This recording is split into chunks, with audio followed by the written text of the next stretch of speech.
hemendik, dakaun erakusketan ari da, ekarri dugu Jose Mari Larramendik, bat ez be, egun horietan han bertan egin zalako, eta pixka bat handik gauza nola izentzin, jo zuten, da hori, pixka bat Jose Marin Bearen ibilbide txiki bate badezu, hor banatu ditugun folietotan, beste igabe, hasi modea.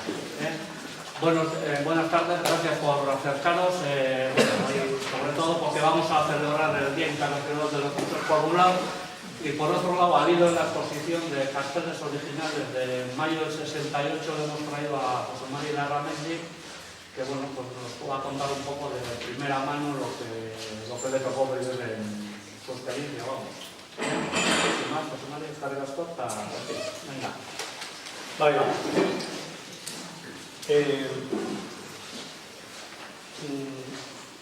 esan pixka bat zera bezala, inkunable batzuek bezala ekarri ditu dela, ez dakit, errevista zera bat, politiko bat, momentu hartan sortutakoa, eta oso, ez dakit, interesgarria.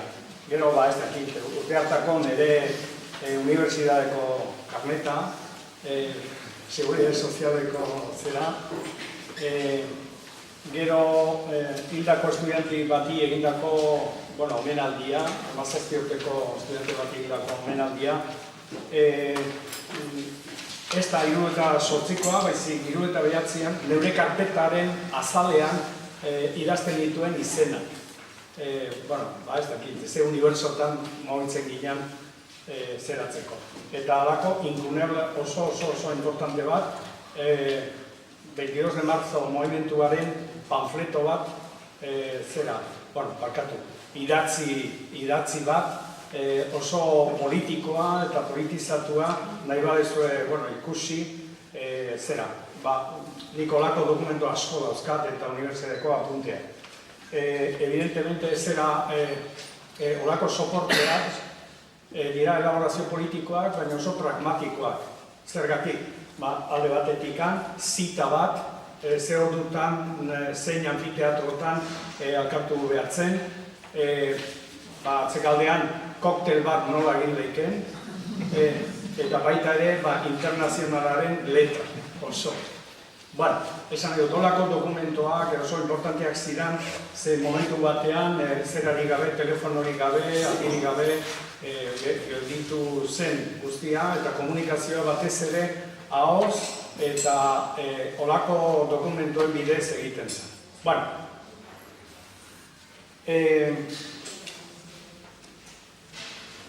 Hori esan da, alako sarrera txiki bat. Solasaldi honetan, 1907-1908 urteetan, Parisen bizi izan dagoen testigantza besterik sume bat ez dizueke azaldu nahi. Zuzenean bizi eta sentitutakoa azaldu, oroitzapenak, ideak eta baita ere emozioa. Nola sentitu eta bizi izan genituen. Ohar bat, momentu hartan, lehenengo urteaietan, alkarrekin Martin Etxeberria eta biok genden, bi euskaldun unibertsitate berean eta fakultate berean ikasten. Martin joan zen, baina, alkarrekin bizi izan genuen historia guztia. Nire irakurketa edo analisi bat baino zerbait xumeagoa da. Lekuko baten azalpena. Hori bai, talaia konkretu batetik ikusi eta paseo handiarekin bizitakoa. Unekalaka, ziba baten antzera, zorrunbiluan bueltaka, tarteka oarkabe edo inozo gehienetan argituta.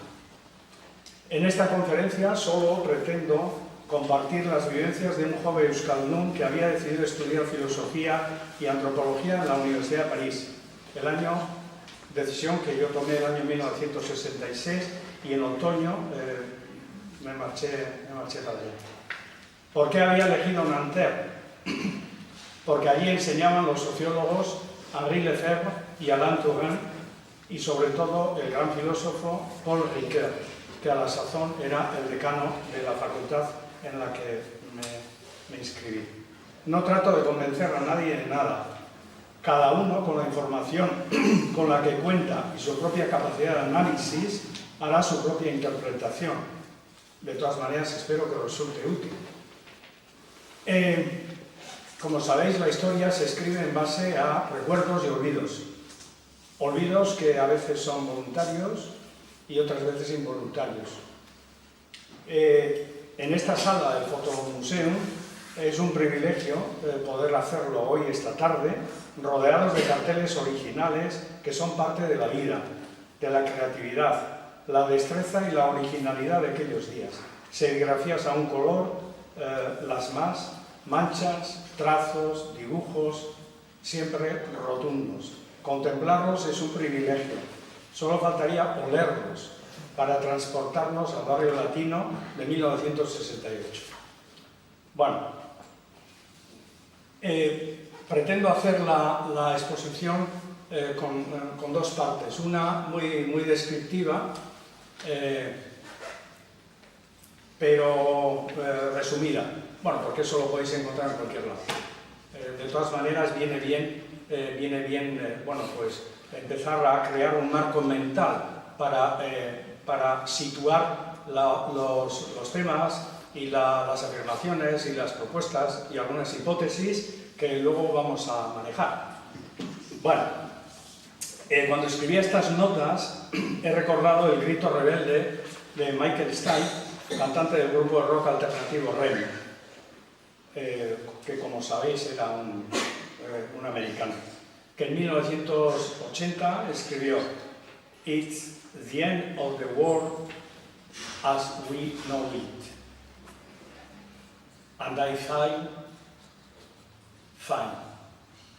Mucho de esto ocurrió en 1968.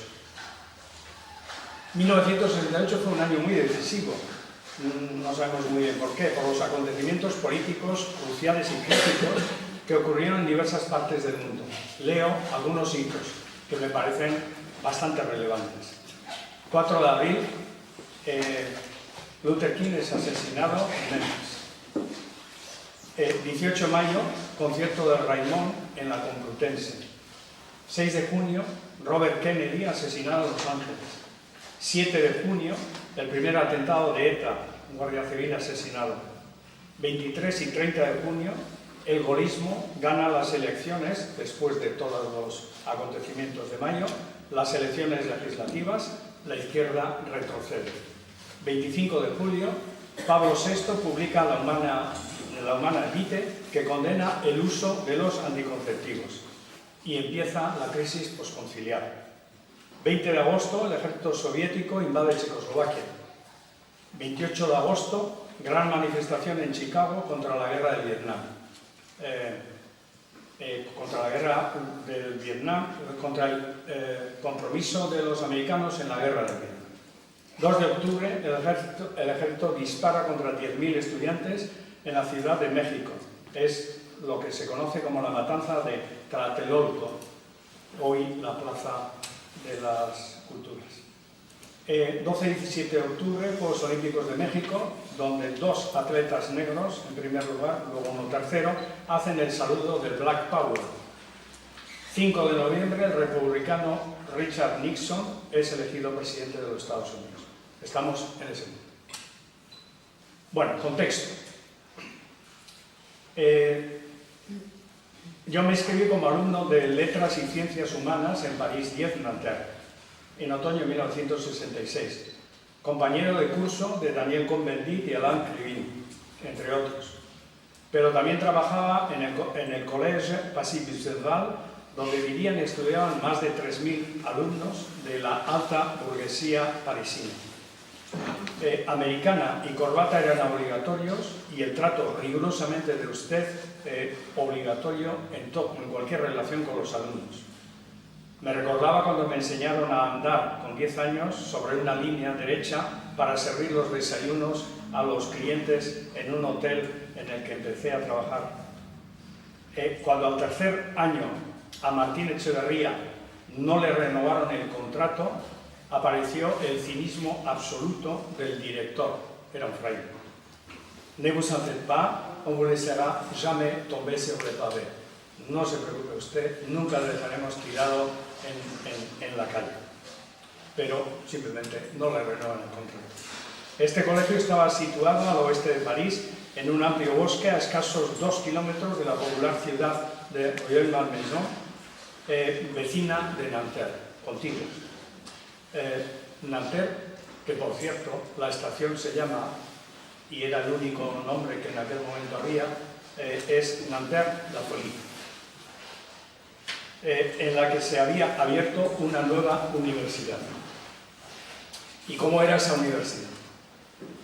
3 facultades: Sciences Po, Arts, Lettres, Filosofía, exactamente el título era Arts, Lettres et Philologie, et Sciences Humaines, es decir, una facultad de ciencias humanas, donde las opciones eran filosofía, psicología y sociología, para luego hacer especializaciones dentro de la sociología.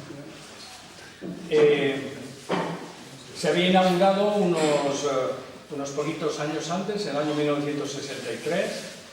Debía ser un prototipo de la universidad moderna francesa. En aquel momento estaba preparada para recibir 14.000 alumnos. En ese momento yo creo que éramos del orden de 10.000. Las contradicciones motivadas por una enseñanza arcaica comenzaban a producir los primeros libros. En noviembre del 67, con la iniciación de los cursos, se desarrolla una huelga de 10 días que culmina con la constitución de una comisión paritaria entre profesores y alumnos. Bueno, pues porque los alumnos no estábamos muy de acuerdo con cómo se organizaban las clases y la enseñanza.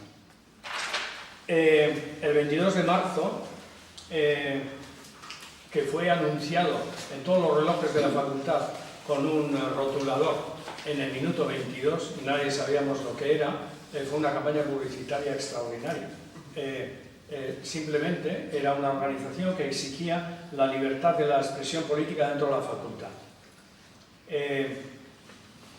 Ese movimiento estuvo nucleado alrededor de Daniel Cohn-Bendit, estudiante de sociología en aquel momento con 23 años, hijo de refugiados, y un poco el prototipo de los enragés, de los enrabietados de Nanterre.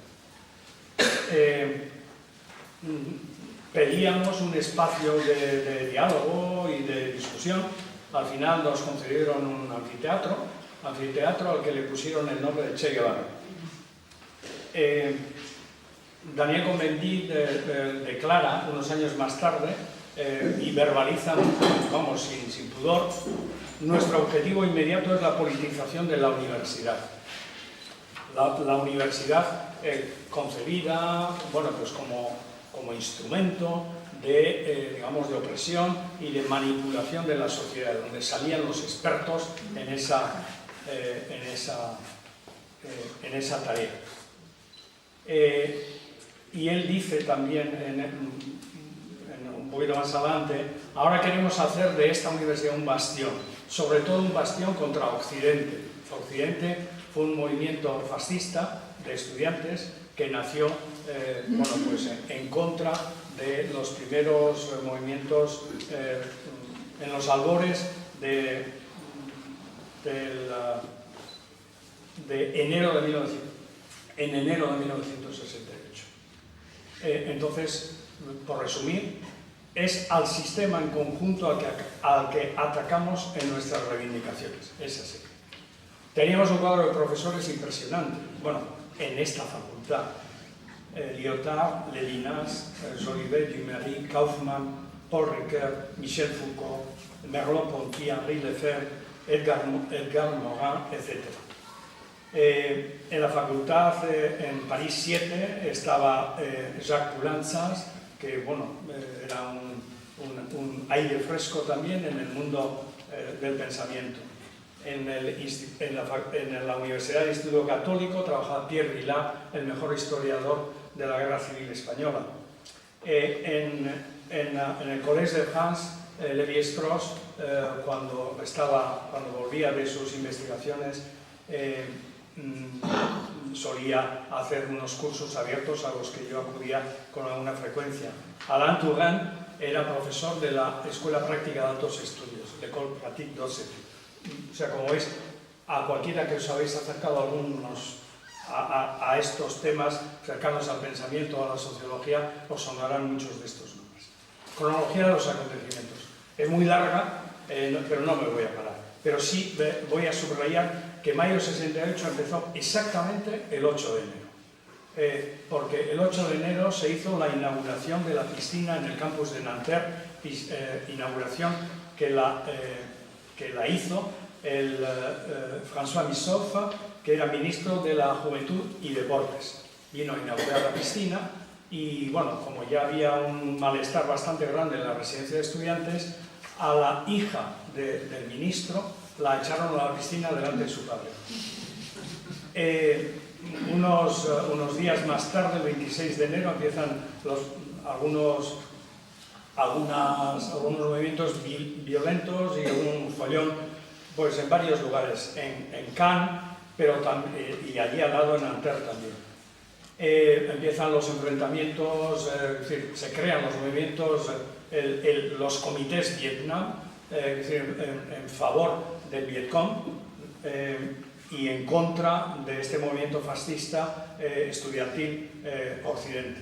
El día 20 de marzo hubo un hecho que marcó mucho, porque bueno, se ocuparon las oficinas de American Express y allí hubo varios detenidos y ya empezó el ciclo de acción-reacción, bueno, pues que es conocido en todas partes.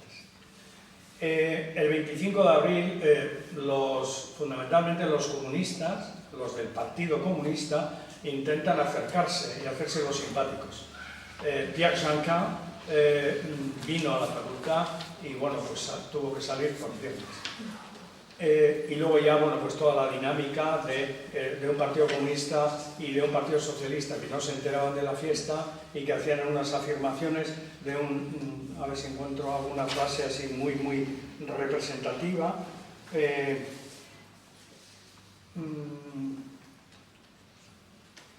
Así, el anarquista alemán Converti y la morralla de revolucionarios hijos de burgueses que rápidamente incendian con el fuego revolucionario para luego ir a dirigir las empresas de su papá. Esto está escrito en un editorial de Humanité el día 3 de mayo. O sea, no se enteraban de lo que estaba pasando. O si se enteraban y lo que querían era tomar posiciones. Subrayaré también, sin ceñirme a fechas concretas, algunas cosas, es decir, porque por un lado empezó a funcionar toda esta dinámica, pero por otro lado los errores reiterados de las autoridades universitarias y de las autoridades gubernamentales, del Ministerio del Interior fundamentalmente. Errores típicos que, bueno, cualquiera que se haya acercado a este tipo de situaciones lo entenderá perfectamente. Yo qué sé, por ejemplo, a ver, el día 9 de mayo el gobierno anuncia que tanto Nanterre como la Sorbona serán reabiertas progresivamente. Esto anuncian un jueves, anuncian que el lunes se empezará a reabrir. Bueno, pues ya nos han puesto el programa de trabajo. Bueno, errores de este tipo son reiterados y los cometen tanto las autoridades universitarias, el rector de toda la Universidad de París, en aquel momento 10 universidades, bueno, pues que era la autoridad máxima. Y por intentar aportar un plus en la cronología, no quiero hacerlo de un modo notarial, o sea, un relato perfecto, aséptico, muy detallado. Cualquier crónica, es decir, siempre es subjetiva. Y desde mi subjetividad quiero subrayar, pues, resaltar el significado de algunos acontecimientos. Georges Marchais, miembro del Buró Político del Partido Comunista, en Humanité, escribe reiteradas veces lindezas como las que he citado. El rector Roig pide a la policía que bloqueen el acceso de la facultad, es decir, en un momento determinado con todos los estudiantes dentro. Imaginaros el guirigay. Exactamente el día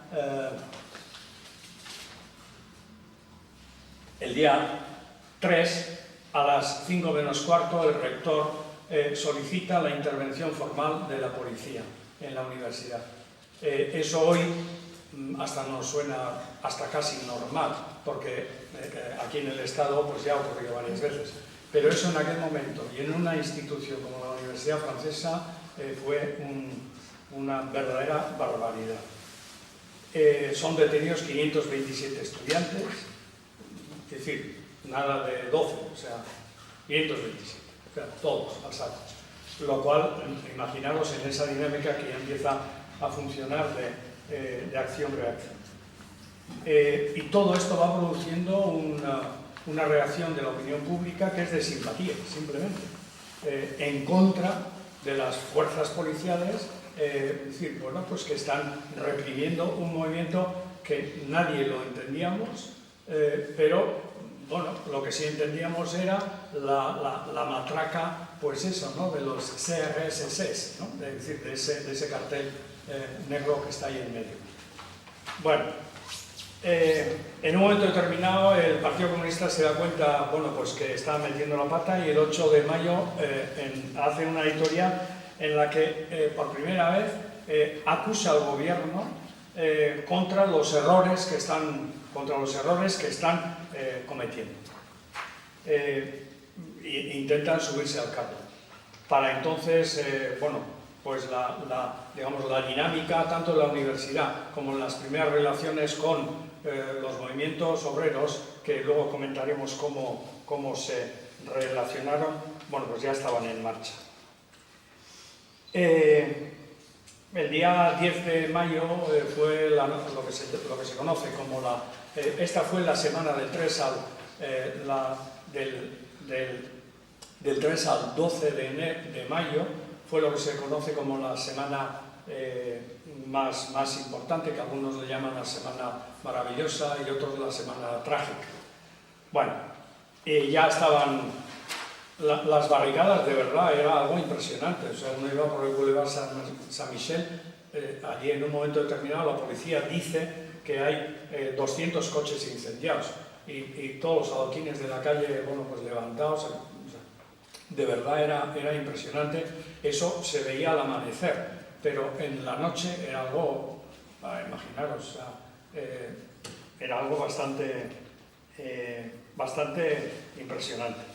Y sobre todo para alguien como yo, que yo conocía pues las manifestaciones de la Berria Una pues en Pamplona, donde bueno, pues corríamos delante de los grises y nos escondíamos en algún portal, subiendo hasta el último piso, y si no nos agarraban, pues muy bien, ¿no? Pero esto era otra cosa. El día 17, este es un hito muy importante, la ORTF, que es la Organización de Radio-Televisión Francesa, en este momento ya ha cambiado de nombre, no me acuerdo cómo se llama, se pone en huelga, y ese fue también un hecho importante, porque empieza a transmitir imágenes, y las familias de toda Francia empiezan a ver lo que ocurre. Y el día 18 de mayo se puede decir que Francia está parada. Parada quiere decir no funciona el metro, no funcionan los autobuses, ya no hay electricidad, uno no se puede, el teléfono no funciona. Bueno, pero el día 24 de mayo, pocos días después, con mucha habilidad, bueno, pues De Gaulle, porque bueno, pues la cúpula política del gobierno francés era absolutamente incompetente. De Gaulle, que se había marchado, pero claro, De Gaulle es una referencia para la grandeur francesa, y para cualquier francés, bueno, pues es intocable, ¿no? Entonces, bueno, pues había desaparecido este hombre, había ido primero a una, ¿cómo se llama?, una caserna, a un sitio donde están los tanques y los militares, y luego había hecho un viaje internacional de incógnito, y volvió el día 24 de marzo para anunciar un referéndum sobre la participación. Veréis en los textos, y creo que no hay ningún cartel, es decir, que se meta, aquí no hay ningún cartel que se meta contra la participación. La participación fue muy denostada porque fue el símbolo que, es decir, digamos, el anzuelo que De Gaulle utilizó el día 24 de mayo y en las fechas siguientes. Por eso la reacción violenta contra la participación. Y el día 25 de mayo empiezan las negociaciones de Grenelle, donde los sindicatos y el Partido Socialista y el Partido Comunista, bueno, pues lo que intentan es aprovechar la coyuntura para firmar un convenio, unos acuerdos políticos pues, favorables. Por cierto, también para situarnos, en ese momento se establece el horario semanal de 40 horas. Hasta esa fecha, de mayo del 68, no había. En ese momento también se firma en esos acuerdos una subida del 30% del salario mínimo. 30%. 16% de subida a los cuadros bueno, los universitarios y técnicos. Bueno, es decir, y ese fue el comienzo de la reacción, como en aquel momento decíamos, la recuperación. Empieza ya a dar la vuelta a la tortilla. Luego os contaré un poco, porque tengo algunos documentos de cómo veía la policía lo que estaba ocurriendo. Perdón, no la policía, el gobierno. Y ya veremos. Es muy bonito verlo desde el otro lado. En fin. Y el día 10 de junio, un muerto directamente allí. Un chico de 17 años, que es estudiante, al que, bueno, le pegaron y luego se murió porque le dejaron en la calle un montón de horas y eso, acabó muriendo. Su entierro, de verdad, fue impresionante. Bueno, pues por todas las calles en aquel contexto. Y el día 12 de julio, la OEGTEF termina la huelga y empiezan a trabajar, lo cual cambia mucho. Os leo algunas reacciones, o sea, cómo veía el gobierno esta situación.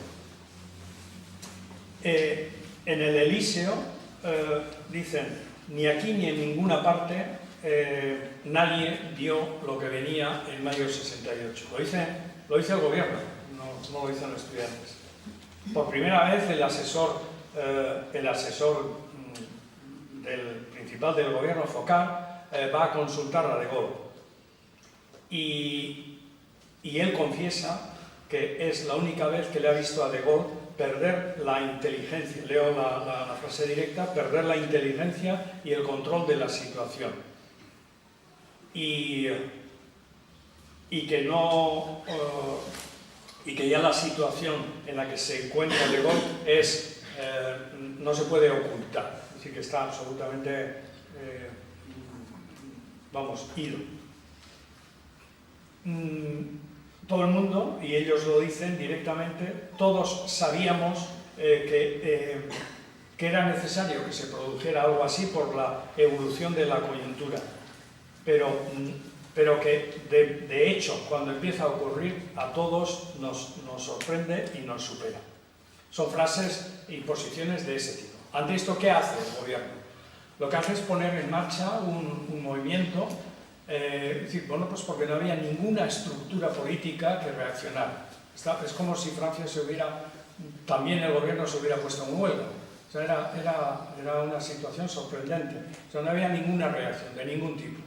Entonces, lo que hacen es decir, en una estrategia muy bien elaborada, poner en marcha un movimiento con un nombre así bien, que se llama la UNI, que es la Unión Interuniversitaria, la Unión Nacional Interuniversitaria, y UNI, bueno, la universidad.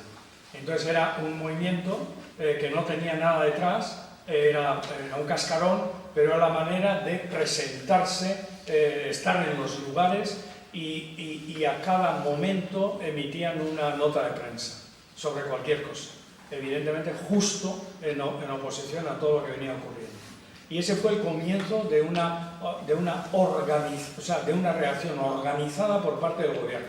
Fue un instrumento que se lo crearon y que a la vuelta de unas pocas semanas empezó a adquirir mucho peso. Por cierto, a los promotores de esa organización luego, bueno, pues tuvieron posiciones políticas muy importantes dentro del gobierno.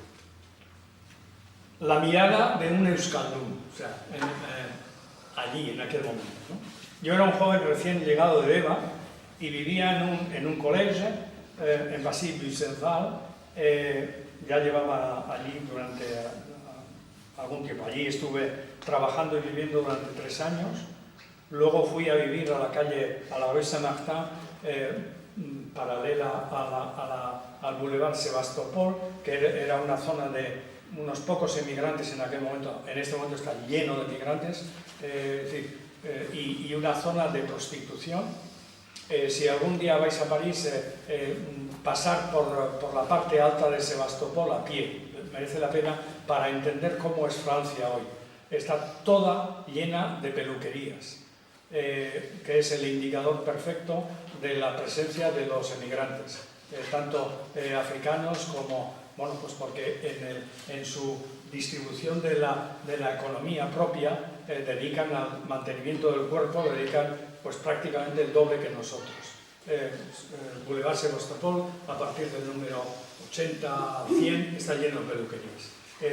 De tíos, de tías, de negros, en fin, de todas las nacionalidades, indios. Es para ver cómo se va transformando, digamos, el escenario urbano. Y luego tuve una suerte enorme, bueno, pues porque allí en París, en el 16, que era donde, bueno, pues yo siempre pasaba, porque tenía que atravesar París en mobilet y ir al colegio. Por cierto, hacía aproximadamente 15.000 kilómetros en mobilet. Yo conozco los semáforos de París perfectamente, de la mitad de París. Y la última vez que estuve hice también el ejercicio y todavía funcionan igual. Están con las sincronizaciones de velocidad, etcétera, iguales en muchas calles.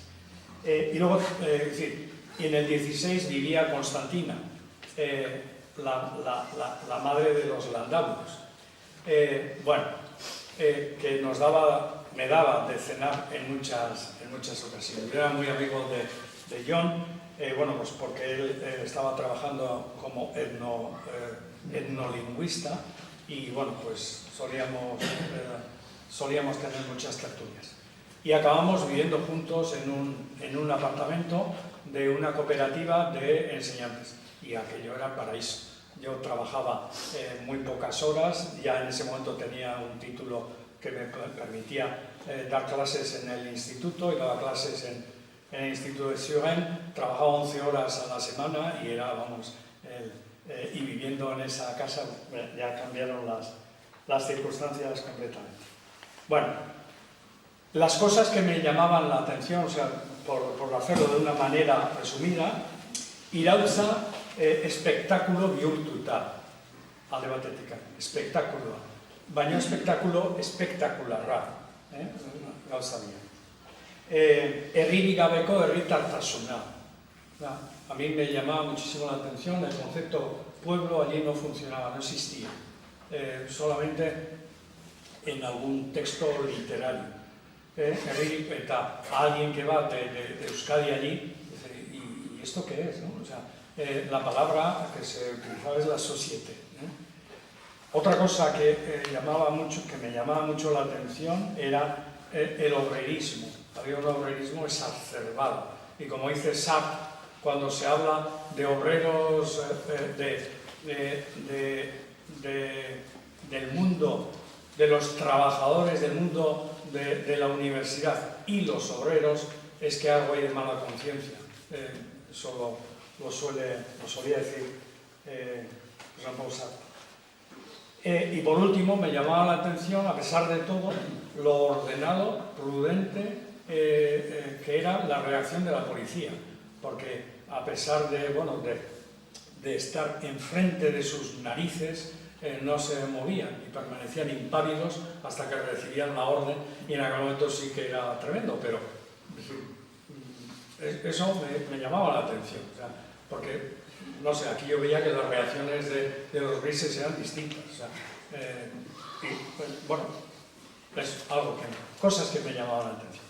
Y a partir de ahora, acabamos la parte descriptiva, ahora ya me convierto en alguien que da el testimonio desde una visión subjetiva y posiblemente también desde una interpretación política vital, ¿no? Joaquín Estefanía, en el libro que escribió, que se llama 50 años de rebeldía, dice una frase que a mí me gusta mucho y que creo que ayuda a entender lo que ocurrió en mayo 68. Mayo 68 no cambió el mundo, pero sí cambió la vida de los que lo vivieron. Me parece una perspectiva interesante. Mayo 68 fue una explosión colectiva que intenta cambiar las cosas, sin saber muy bien cómo y sin saber muy bien qué, porque era todo lo que había que cambiar. Como dice este cartel, bourgeois, una vez, rien compris, burgueses, no habéis entendido nada. Bueno, pues eso, había que cambiar todo.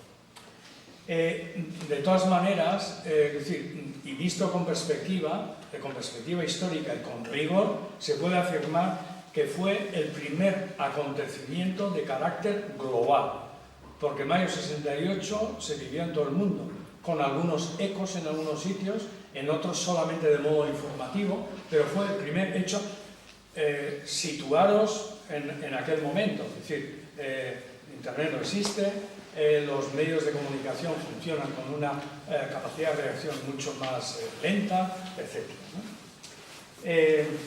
Y todo, es decir, este acontecimiento global, mundial, tiene algunos elementos comunes, que son el antiautoritarismo, el rechazo contra el poder financiero, que ya se empieza a identificar como uno de los elementos claves que estructuran la sociedad, y las desigualdades sociales, que también se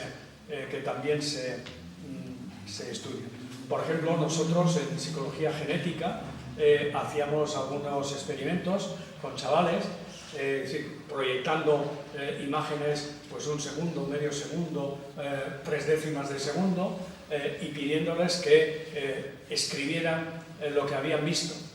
Y rápidamente se observa que bueno, los hijos de los Pieds-Noirs, que estaban al lado de la universidad, bueno, pues solamente dicen, bueno, pues sí, dicen, pues eso, ¿qué es lo que se ve? Una calle. Mientras que los que viven en un contexto, bueno, nosotros esto lo relacionamos con el número de libros que había en cada casa, porque no podíamos tener información, pues está rigurosamente prohibido tener información del nivel de formación de los padres, etc. Y cuanto mayor nivel de formación hubiera en el contexto, formación académica, las frases con las que describen lo que ve se prolongan, y de pronto, bueno, pues un hijo, una hija de un profesor universitario dice: hay una calle, se ve que hay lluvia y hay una pareja con un paraguas rojo. El otro, el hijo del Pieds-Noirs, que había venido de Argelia, abandonado por él. Por cierto, se me ha olvidado decir que aprovecharon también la coyuntura, el gobierno, a mediados del mes de junio, para decretar la amnistía a todos los Pieds-Noirs que habían luchado para mantener la francesidad de Argelia contra la independencia. La gente que estaba más o menos cercana de Oas. Todos estos, cuando de allí tuvieron que salir por piernas, estaban tirados. Es decir, y en ese momento se decreta la amnistía y ya pueden empezar a integrarse en el sistema de la seguridad social, etc. Es ganar votos, es el oportunismo de la zanahoria. Bueno, vivíamos al lado de toda esta gente, la universidad. Era una universidad a la que no llegaba el metro, era una universidad, es decir, que vivía en ese contexto de pobreza absoluta. Bueno, algunas hipótesis de formulación política, es decir, que empiezan a aparecer aquí en esta revista, que es del año 1972, y que luego algunos analistas como Edgar Morin, etcétera, han desarrollado, y que a mí me gusta mucho para entenderme yo lo que allí pasaba. Los intelectuales, en nombre y en el lugar del proletariado finalmente, quieren convertirse en la vanguardia. O sea, la inteligencia pretende convertirse en los líderes de la revolución. Creo que es algo que allí pasaba clarísimamente. Pero no se supera una ilusión, porque se puede cambiar todo menos lo que no se puede cambiar. Es decir, ¿qué es lo que no se puede cambiar? Hombre, pues todo lo que tenga que ver con la economía. Es decir, y todo lo que tenga que ver con la estructura política del Estado. Y entonces, esta usurpación por parte de los intelectuales del papel, entre comillas, revolucionario del proletariado, pues, ¿qué es lo que hace? No hace una revolución, hace una revolución paralela, a côté, no a la place, sino a côté, al lado. Y se empiezan a montar pretenden montar unas estructuras paralelas, porque claro, no han sido capaces de desmontar, porque una revolución es desmontar algo que existe y sustituir por algo distinto. Ahí nada se desmontó y lo único que ocurría era que se pretendía paralelamente y a côté montar otra cosa, que evidentemente, es decir, cuando toca lo esencial, pues rápidamente se le saca la tarjeta roja. Mayo, esa reacción, esa explosión, en mi opinión, se convirtió pues en un paroxismo del comportamiento contra la sociedad. Había una reacción ya había una reacción de malestar. La prueba es, todos recordaréis el eslogan, aquel eslogan de Metro Boulot Dodo, o sea, metro, curro y a dormir. O sea, ese es el programa de Giner, ¿no? Es la rebelión contra esa ley. Y se desarrolla todo un movimiento contra la sociedad, pero que solo se desarrolla en el plano de las ideas. Es decir, es la revolución a côté, paralela. Ante estas situaciones es típico, los sociólogos analizan muy bien cómo se monta una ersatz, un sucedáneo, son las bandas, ¿no? Las bandas políticas, las bandas juveniles, las bandas sociales, etc., ¿no? Porque es una manera que sean, escolares, profesionales, sociales, igual. Es decir, la historia el hecho es que siempre se monta un sucedáneo. Y ese sucedáneo es lo que, se convierte en una organización con estructura, con jerarquía, con órdenes, etc. Y es lo que permite integrar es decir, a la persona en un grupo humano. Por cierto, la violencia es la forma más clara de la frustración social, o sea, en todos los movimientos. Y las bandas, ahora también tenemos organizaciones de bandas con otros matices. Es decir, lo primero que hacen es autoexcluirse de lo que estiman que son los mecanismos que los controlan. Ejemplos de este tipo tenemos ahora mismo, grupos humanos que se quieren autoexcluir del mundo del consumo, que apoyan la frugalidad, que buscan la autenticidad, que miran hacia Oriente porque allí debe estar la verdad, es decir, los distintos orientes, evidentemente, o en religión, o en pensamiento, o en prácticas sociales, es lo mismo, pero son reacciones iguales. Es una reacción de autoexclusión para sentirme yo auténtico conmigo mismo, porque el problema es decir, que yo tengo que vivir en paz conmigo mismo, y ese es el drama que tenemos todos los humanos, es decir, y de algún modo tengo que hacer las paces conmigo mismo. Por tanto, digamos que es un movimiento que se desarrolla en el mundo de las ideas, pero que no habla de los temas auténticos. Bueno, pues casi como ahora, ¿no? La inmigración, los parados, los sin techo, los trabajadores pobres, o sea, de eso no se habla. Eso sí, de los CRS, de los sindicatos, de los partidos, pero de los problemas auténticos de la gente, pues apenas se habla, ¿no? ¿Cómo vamos de tiempo? Bueno, hay que ir terminando.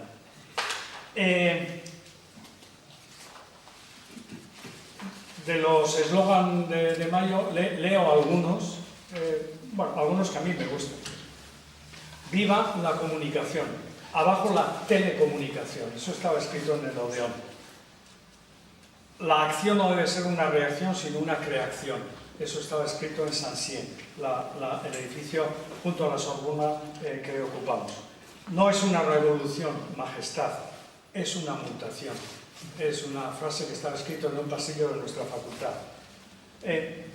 Gracias a los exámenes y a los profesores, el arribismo comienza a los 6 años.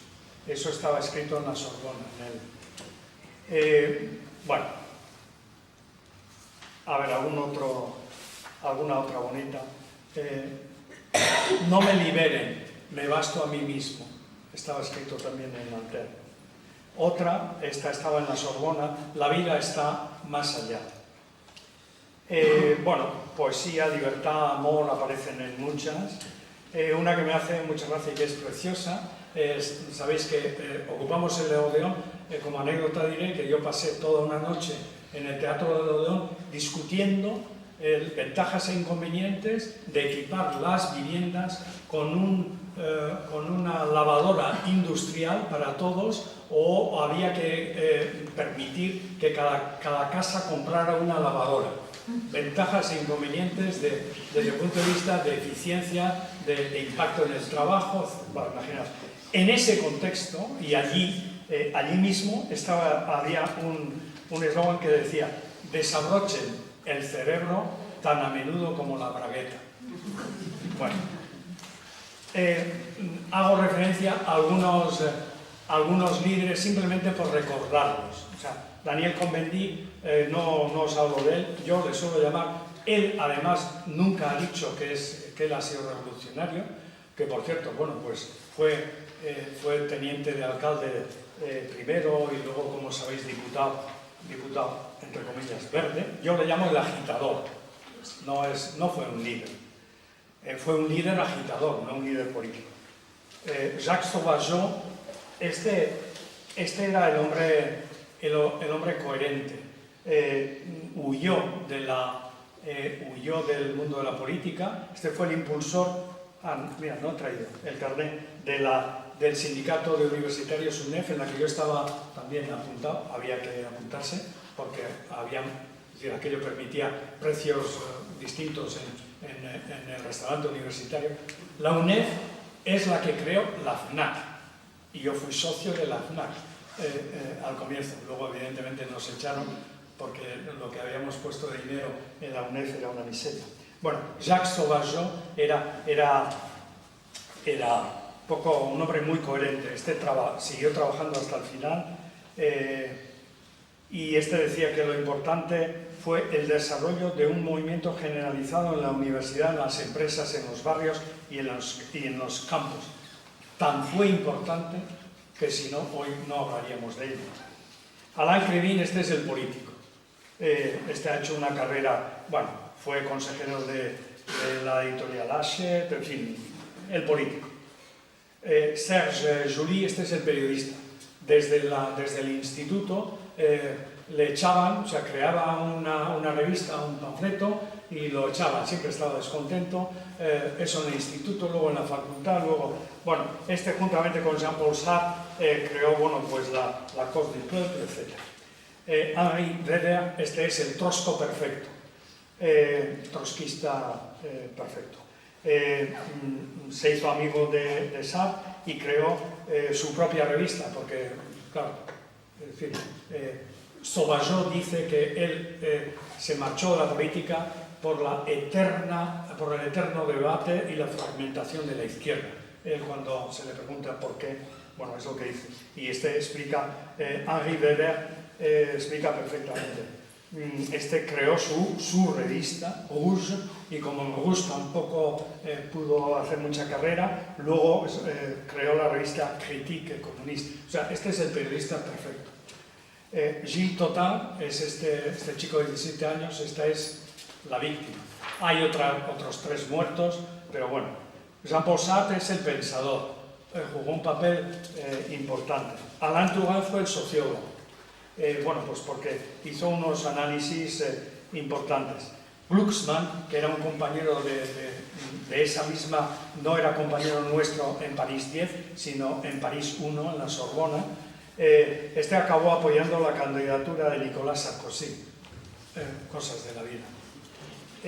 Bueno, la pregunta es, vamos, algunas claves para entender y todo esto, ¿cómo rayos pudo ocurrir? Que unos chocholitos que empiezan, unos estudiantillos, que empiezan en París 10 a un movimiento de agitación, acaben paralizando Francia y poniendo en marcha la mayor huelga que se ha conocido en Francia, 10 millones de paros. ¿Cómo es posible pasar de aquella facultad donde empieza el movimiento del 22 de marzo? Algunas claves.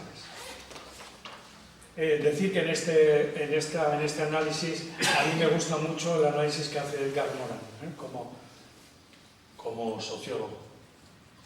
Había un arcaísmo feudal, una sociedad todavía no modernizada, donde, bueno, pues había un estilo de vida mezquino, mediocre, reprimido, censor, etc.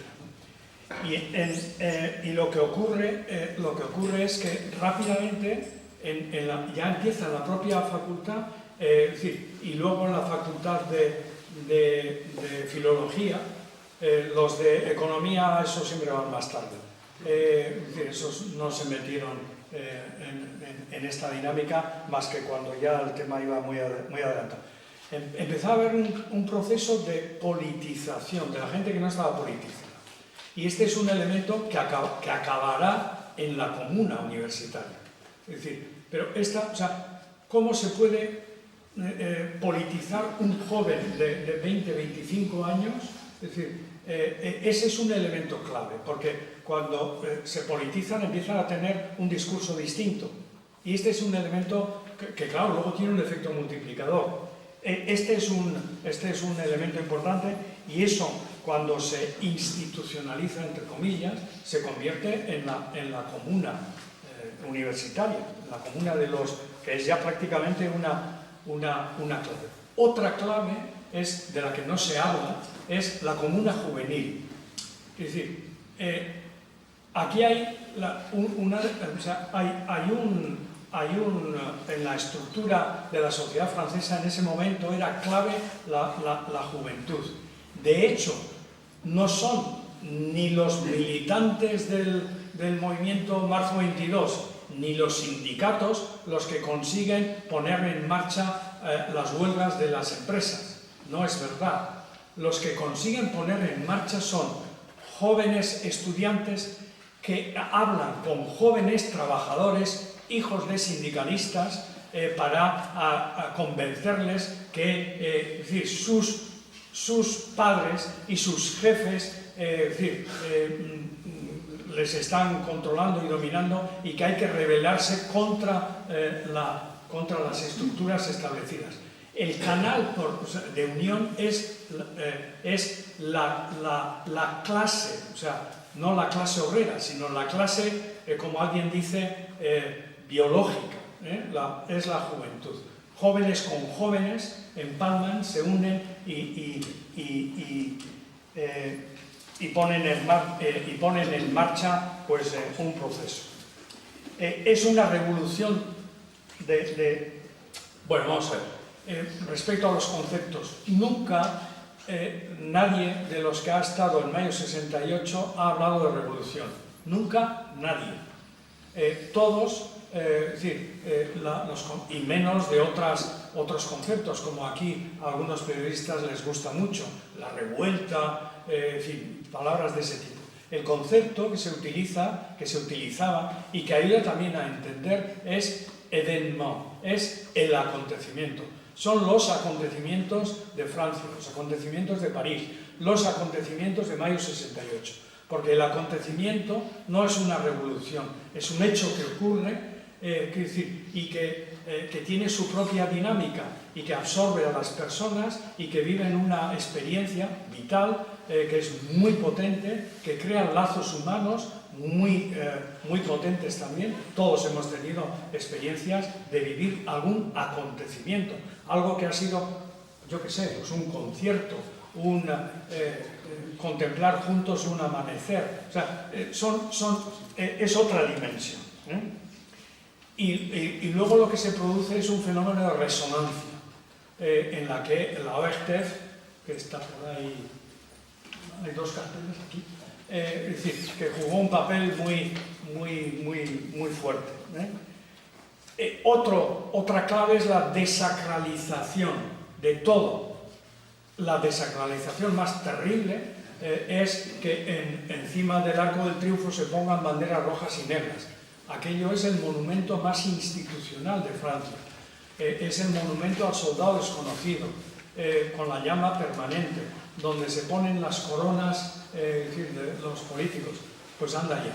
Esta gente, con sus banderas rojas y negras, con el significado de las dos banderas, toman el Arco del Triunfo, toman el Odeón, el Teatro del Odeón, que era la élite en el mundo de la cultura y de la escena. O sea, es la desacralización de toda autoridad, evidentemente también la de los políticos y de los sindicatos y de los empresarios. 10 años más tarde se empezará a hablar de tenemos que crear empresas, tenemos que crear puestos de trabajo, necesitamos empresarios. 10 años más tarde. Entonces, de la lucha de clases se pasa a la lucha de edades. O sea, esa yo creo que es la bioclase. Y hay otro elemento, con esto acabo, es lo que los alemanes llaman la Gesellschaft y la Gemeinschaft. La Gesellschaft es una comunidad de intereses, donde algunos tenemos un interés común, creamos una asociación, o los vecinos del portal, porque pues nos han puesto un contenedor delante y protestamos. Eso es una Gesellschaft.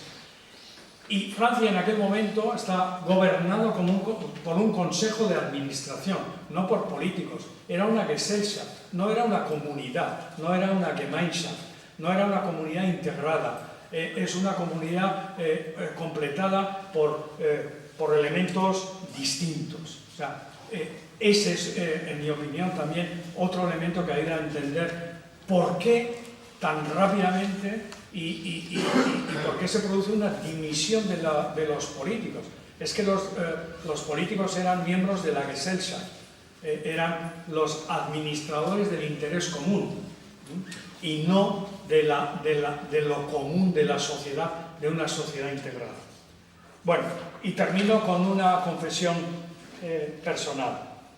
Insisto en el concepto de acontecimiento.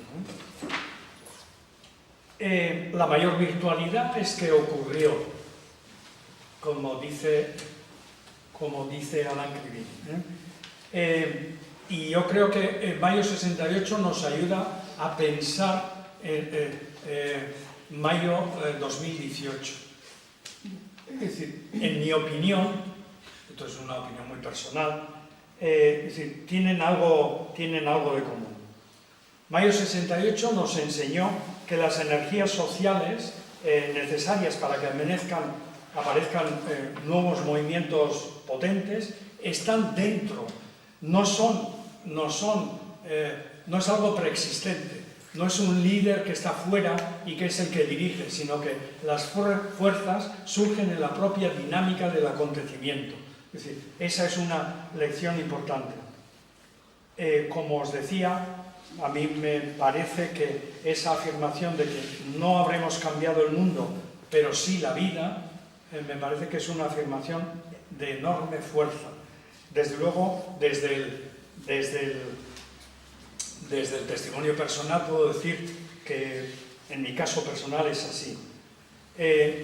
Nos han convertido, ese es un movimiento que nos convierte en muy recelosos respecto a movimientos, la vanguardia de las vanguardias, a los mesías, a los escatologistas, los contrarios, los que dicen que esto es el desastre, que ya no hay ninguna salida, etc. Esos son discursos que nada tienen que ver y que están justo en el punto opuesto de esto que aquí estamos tratando de analizar.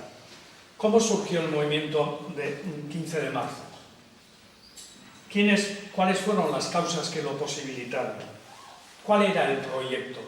Un acontecimiento no tiene un proyecto, ocurre. Es cierto que luego Podemos entra en esa dinámica, etcétera, y luego ya lo convierte en otra cosa.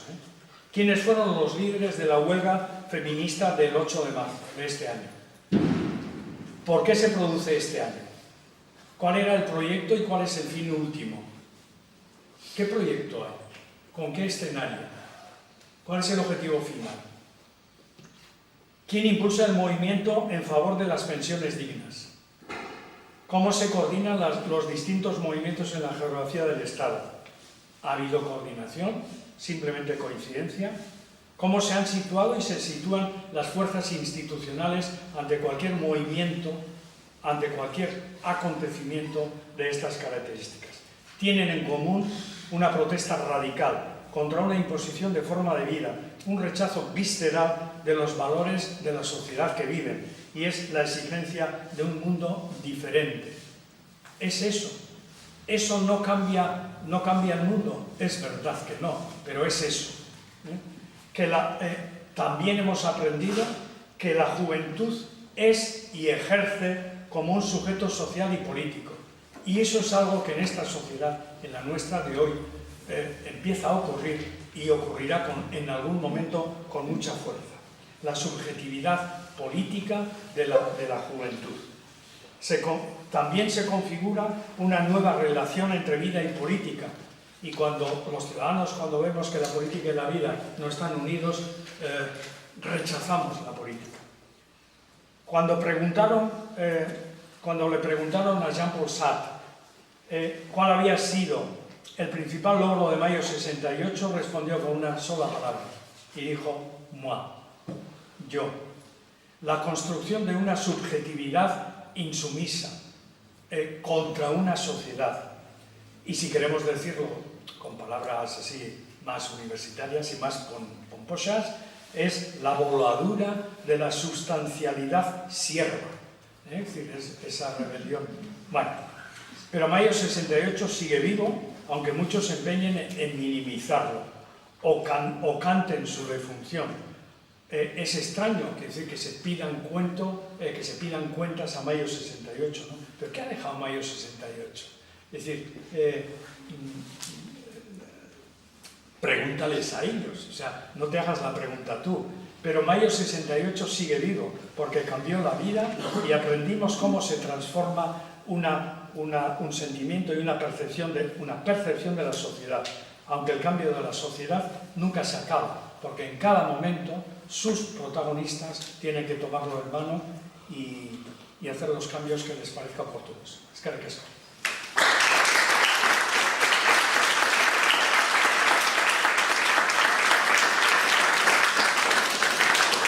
Si tenéis humor y paciencia, o tiempo, o interés, y hacéis alguna pregunta, pues yo encantado de compartir con vosotros alguna reflexión. Vota.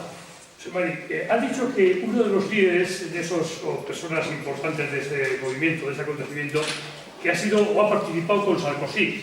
Sí. Joder, el otro día en un reportaje en televisión se ve a Daniel Cohn-Bendit, sí, que sube al escenario en un mitin de Macron Sí. y se abraza, se funde un abrazo con él y tal. O sea, que estará en la línea esa ahora. Evidentemente porque forma parte de un grupo político de eurodiputados que tienen compromisos de acuerdo. Pero no estará en la línea de Macron. No, es otra línea. No es que yo lo defienda especialmente, pero está en otra línea. Lo que pasa es que los acuerdos entre los grupos parlamentarios luego hay que ejecutarlos y hay que pagar precios.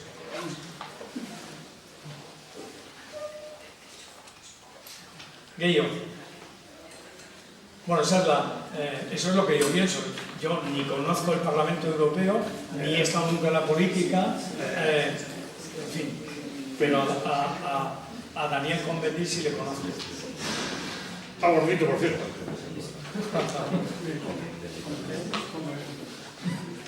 Guillo. Alkaldetik ze izu movimentu honek ukiztean zera ikuspegi aurrekoa Arte aldetik? Bai, nik uste dut eragin handia. Kultura munduan, 78ko maietzean, underground kultura, bizioa eta estiloa bultzatu, sortu eta garatzen hasi zen. Eta hor barruan, evidentemente, hor barruan entenditzen da el Circo del Sol, el Cirque du Soleil. Ni akordatzen naiz, euren lehenengo espektakulua izan zen eszenategiarekin apurtzea. Eta orduan eszenategirik ez zegoen, eta 5 zutabe jarri zituzten jendartean, eta aktoreak zera hortan zilindro horien gainean aktuatzen zuten jendartean. Eszenategia, incluso visualki, zeran integratuz. Ejemplo asko daude, ballet munduan izugarrizko velozidadea arkitu zuen, eta hortik aterazian Bejar, eta Bejarrek suposatu zuen berrikuntza guztia, eragin handia, nire ustetan. Eta eragin oso sakona. Performance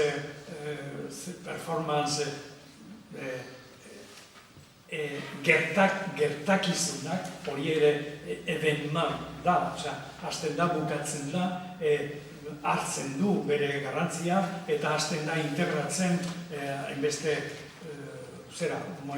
kultur movimentuetan. Nik uste dut eragin handia izan duela, eraginik handienetarikoa izan duen, zuzenki izan duen alorra, nire irudiz. Momentu hortakoak dira, Jesucristo Superstar, lehenengo estenan, lehenengo desnudo integralak, zera handiak gertatu ziren urte gutxitan.